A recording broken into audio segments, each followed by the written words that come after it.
Boomtown's our series tracking growth and change happening across Central Texas. You know, it's been a big topic for a while now, the future of Zilker Park. The Parks and Recreation Department held a meeting last night that stretched until almost 1 a.m. And in the end, the board voted 7-3 to recommend moving forward with the Zilker Vision Plan. KVUE's Matt Fernandez tells us what happens next.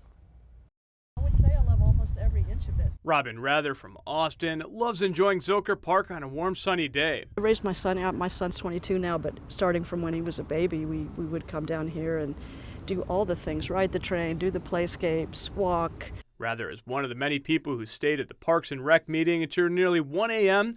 to hear the board's recommendations for the future of Zilker Park. She wants the park to stay the way it is. Back in November, the Parks and Rec Department put together a draft vision plan for Zilker Park.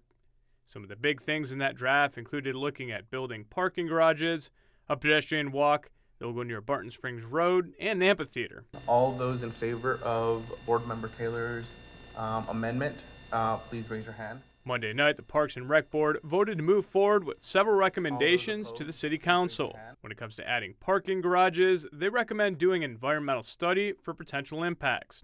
That's one of the big things Rather opposes. Why would you put that much concrete in Zilker Park, a place that's supposed to be a sanctuary for mental health, for recreation, for beautiful nature? The plan also calls for looking at putting in a pedestrian bridge across Barton Springs Road, something park goer Luis Alazani wouldn't mind seeing. Sometimes it's hard to get between Zilker and Barton, and I don't think having more foot traffic is ever a problem.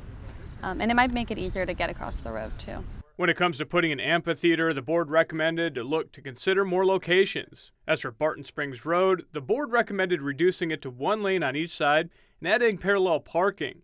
They recommended conducting a traffic study first. Project manager with Parks and Rec, Gregory Montez, says the vision plan now moves on. Parks Board last night was our last boards and commissions meeting.